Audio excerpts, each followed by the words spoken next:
అకౌంట్లో నుంచి నేను ఎక్కడ పెట్టను, అంటే మ్యాక్సిమం ఎక్కడి నుంచి తీస్తామంటే అమ్మా బీరువాలో పెట్టను. కాదు, అంటే మీరు ఎంత స్ట్రిక్ట్ పోలీస్ ఆఫీసరో అంత మనసున్న వ్యక్తి కాబట్టి జనరల్గా కాకాబడుతున్నావా మమ్మీని? చిచి నిజం ఫ్యాక్ట్స్ చెప్తానమ్మా. సో దీనికి మీరు ఏం చేస్తారు తెలుసా, అంటే ఇప్పుడు స్టేషన్కి వెళ్తారు, ఎవరో ఒక ఆఫీసర్, లేడీ ఆఫీసర్ కానీ కానిస్టేబుల్ కానీ అవసరమైనప్పుడు ఏం చేస్తారు, మీరు మనసుతో ఆలోచించి పరిస్థితి డబ్బులు తీసి ఇచ్చేస్తారు. ఆ ఒక్క ఆస్పెక్ట్ అవసరం కాబట్టి వాళ్ళ కష్టాలు ఉన్నారు కాబట్టి ఇస్తాను. సో ఇప్పుడు మా అవసరాలు కూడా కొన్ని కొన్ని ఉంటాయి, ఉంటాయి అమ్మా. కొన్ని ఏం చెప్పుకుంటాం చెప్పు, మా ఏజ్ మూవీస్కి వెళ్తాము, ఇలాంటివి ఉంటాయి కాబట్టి. సో గర్ల్ ఫ్రెండ్స్ ఏమైనా ఉన్నారా? మీరుండగా గర్ల్ ఫ్రెండ్స్ ఆడు ఉంటారు, మిమ్మల్ని చూస్తే భయంతో అది పక్కన వంక చూడటం మానేశారు కాబట్టి అప్పుడప్పుడు ఆ పర్సులో అదే క్లాస్ లేదో కొంచెం బోర్ చిలిపిగా చేయాలంటే చూసారా చూసారా అంతే. ఎందుకు అనవసరంగా ఇలాంటి ప్రశ్నలు అడుగుతారు, ఇలాంటి సమాధానాలు చెప్పిస్తారు. ఇలాంటి ప్రశ్నలు అడగబట్టి నాకు తెలుస్తుంది. నెక్స్ట్ టైం నేను జాగ్రత్త. ఇంకా నువ్వు నెక్స్ట్ ప్రశ్న అడిగేదానికి నేను సమాధానం చెప్పనయా, సీక్రెట్స్ బయటకు వచ్చేస్తున్నాయి. రావాలి అడగాలి అడగాల. సరే అమ్మ అడగమన్న తర్వాత అడగండి సెకండ్స్ కూడా. ఏం చెప్పమంటారు, బీరకాయలేమో పీచు అంటే ఫైబర్ చాలా మంచిది, కాకరకాయ మంచిది, చాలా మంచిది, షుగర్ కంట్రోల్ చేస్తుంది, గ్లూకోజ్ కంట్రోల్ చేస్తుంది. అబ్బబ్బబ్బబ్బ అసలు ఇది తినలేక. అది మీలా పిజ్జాలు బర్గర్లు ఇవన్నీ అవసరమా? టేస్టీ ఉంటాయమ్మా, టేస్టీ ఉంటే హెల్త్ పోద్ది కదా. ఇది అమ్మా మాకు ఎలా ఉంటుందంటే we live for the small moment. ఈ స్మాల్ మూమెంట్ లో ఆనందం ఏమి ఇచ్చింది, అడ్రినల్ రష్. ఈ మధ్య ఒక కొత్త పదం అడ్రినల్ రష్ వచ్చేస్తుంది మాకు అని. సో అవి అడ్రినల్ రష్ ఇస్తున్నాయి కాబట్టి అటువైపు మేము వెళ్తున్నాం. కానీ మీరు చెప్పే కాకరకాయ, మీరు చెప్పే బీరకాయ అబ్బాయి వినం కదా మేము. అడ్రినల్ రష్ కావాలి మాకు. అయిన తర్వాత ఏముంది, పరిగెట్టం. ఇంకా పరిగెత్తడానికి కుదరదు, అన్ని రోగాలు ఉంటాయి బాడీలో. ఫ్యామిలీ ఫంక్షన్ మంచి ఫంక్షనే కదా, ఫ్యామిలీ ఫంక్షన్ అంటే బోర్ కొడుతుంది కదమ్మా. అంటే నైట్ పార్టీస్ బాగుంటాయా? పబ్బులు బాగుంటాయా? That's too good. చాలా బాగుంటుంది. డించిక్ అని మ్యూజిక్లు ఉంటాయి, డీజే గళ్ళు అప్పుడు రైడ్లు చేస్తాం, అది బాగుంటుందా? అంటే మీరు రైడ్లు చేస్తారు కాబట్టి నేను వెళ్ళట్లేదు, తప్పట్లేదు. మా అమ్మగారి ముందు నేను దొరికితే బాగుంటుంది కదా, ఆవిడ కొట్టేది అసలు బాగుంటుంది అందరి ముందు. లాఠీ తీసి పెద్ద కొట్టుడు కొట్టి తీసుకెళ్లి బొక్కలో పెడితే ఎలా ఉంటుంది?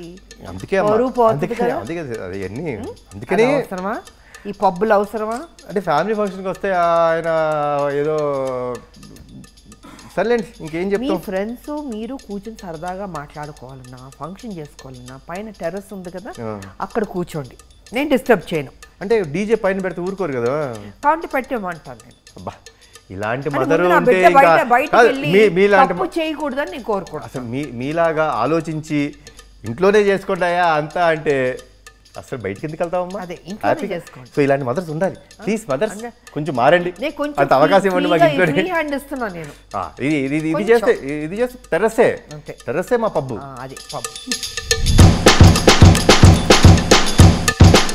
ఎందుకమ్మా, ఎందుకు అలా కాల్ చేస్తారు? నేను బిజీ అమ్మా అని చెప్తాను. బిడ్డలు కరెక్ట్గా ఉన్నా పక్కన వాళ్ళందరూ చెడగొట్టడా అనుకుంటారు. సో ఒక అలా చేయడం తప్పు, నేను ఒప్పుకుంటాను.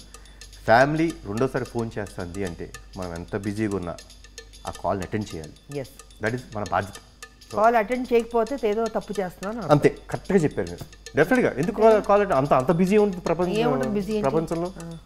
ఫ్యామిలీ కంటే ముఖ్యం, అమ్మ కంటే ముఖ్యం ఉండదు. So I'm with you. నాకు తెలిసి వాళ్ళ అడిగిన కోరికలు అంటే మంచి మార్క్స్ తెచ్చుకోండి, బాగుండండి, ఆ రెండు చేసేస్తే సరిపోద్దమ్మా. ఆ రెండు చేయగలిగితే యూ గివ్ అ ఫ్రీ అని. ఇందాక ఒక అద్భుతమైన మాట, ఎందుకు బయటికి వెళ్ళి ఏదో చేస్తారు, పైన టెర్రస్ ఉంది ఇక్కడే ఉండు. సో ఐ థింక్ అది బెస్ట్ టైం కదా. మంచి మార్క్స్ మీరు చెప్పినట్టు మంచి బిహేవియర్, మంచి మార్క్స్ తెచ్చుకొని ఒక రైట్ ట్రాక్లో ఉంటే మీరే ఒప్పుకుంటారు కదా. 100%. పిల్లలు కదా, ఎక్స్పీరియన్స్ తక్కువ. అమ్మ అంటే జీవితంలో అన్నీ చూసింది, కష్ట సుఖాలు అన్నీ తెలుసు అమ్మకి. అందుకే మేము కరెక్ట్గా ఉంటాం, మేము గెలుస్తుంటాం. మేము చేసే ఆర్గ్యుమెంట్స్ అన్ని పిల్ల ఆర్గ్యుమెంట్స్ చేస్తుంటాం, పిల్లకాకి ఆర్గ్యుమెంట్స్. ఈజీగా చెప్పేస్తారు అమ్మలు, చాలా ఈజీగా చెప్పేస్తారు. ఎందుకంటే కళ్ళల్లో చూసి మాట్లాడారు అబద్ధం చెప్తున్నప్పుడు. కరెక్ట్గా చెప్పినామా? మనం ఎప్పుడైనా అబద్ధం చెప్తుంటే ఒక మనిషిని కళ్ళల్లో చూసి మాట్లాడలేం. అంత ధైర్యం Guilty feel అవుతుంది. గిల్టీ ఫీల్ అవుతాం అబద్ధం చెప్పేటప్పుడు. ఆటోమేటిక్గా కళ్ళు అలా దించేసుకుని లేకపోతే అలా చూసి మళ్ళీ తిరిగి వేరే వైపు ఇటువైపు కళ్ళల్లో అటువైపు చూసి సూటిగా కళ్ళల్లో చెప్పలేదు, చూసి మాట్లాడగలిగితే మాత్రం అమ్మ దొరికిపోతారు. చెప్పేస్తారు, దొరికిపోతాం. సో తప్పు చేశాడు నా తప్పు కొడుకు చేసామని అని తెలిసిపోతుంది. అక్కడ తెలిసిపోద్ది. చాలా సింపుల్. అంటే మీ బిహేవియర్లో తేడా కొడుతుంది కదా? డెఫినెట్గా 100%. అది రోజు ఉన్నట్టు ఉంటాడు నా కొడుకు, వాళ్ళతో తేడాగా ఏదో ఉన్నాడని తేడాగా ఉన్నాడు. కనిపెట్టేస్తాను కనిపెట్టు ఈజీ కదా.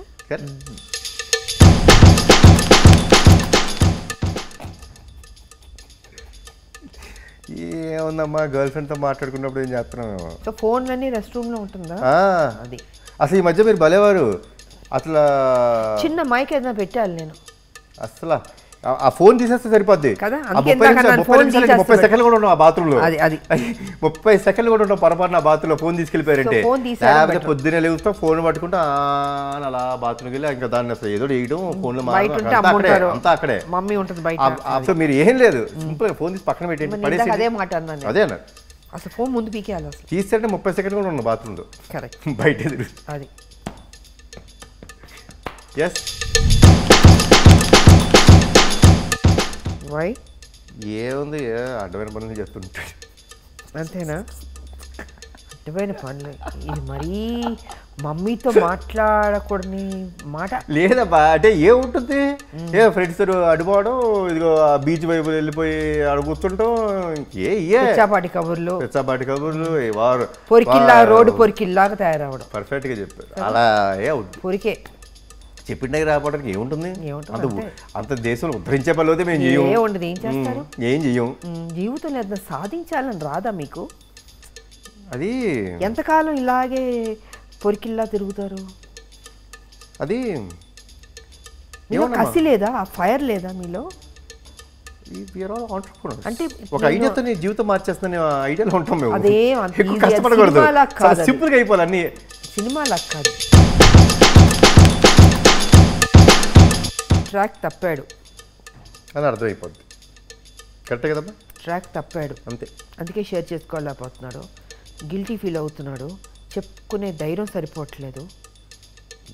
100% పర్ఫెక్ట్. అంటే ఊబిలోకి వెళ్ళిపోయాడు అంతే.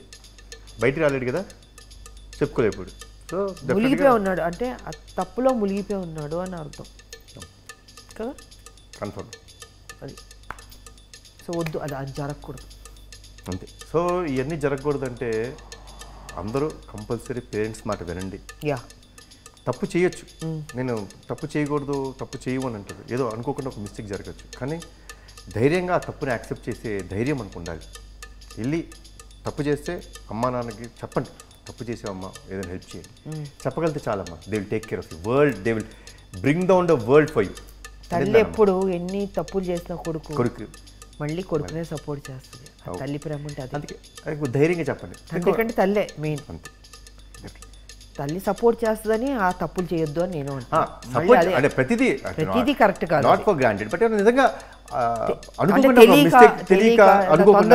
సర్కమ్స్టాన్సెస్ వల్ల అయితే మాత్రం ధైర్యంగా వెళ్ళి చెప్తే వాళ్ళు ప్రొటెక్ట్ చేస్తారు, అంతే కదా, బయటికి వేస్తారు. అమ్మ ఇప్పుడు దాకా మనం చెప్పింది గూగుల్లో మోస్ట్ సర్చ్డ్ ఇవన్నీ జరుగుతున్నాయి. అసలు ఇవన్నీ సర్చింగ్ చేసుకొని ఇలాంటివన్నీ చేయకోకుండా ఉండాలంటే ఒక కొడుకుగా నేను చేయాల్సింది ఏంటో తెలుసా? అమ్మ చెప్పిన దారిలో వెళ్ళటం, అమ్మ చెప్పిన మాట వినటం, ఒబీడియంట్గా ఉంటే చాలు. ఇలాంటి సర్చింగ్లు ఏమీ చేయక్కర్లేదు, అంతే కదా. అంత పర్ఫెక్ట్గా life will be great. Listen to the mothers. Because అమ్మ కంటే నాకు తెలిసి ఈ ప్రపంచంలో అమ్మ ఆ కొడుక్కి ఏది బెస్టో, ఎలా ఉండాలి, తన జీవితం ఎలా ఉండాలో ఆవిడిచ్చేంత సలహా నాకు తెలిసి ప్రపంచంలో ఎవరు impossible. Follow what your mother says and you'll definitely be in the best path.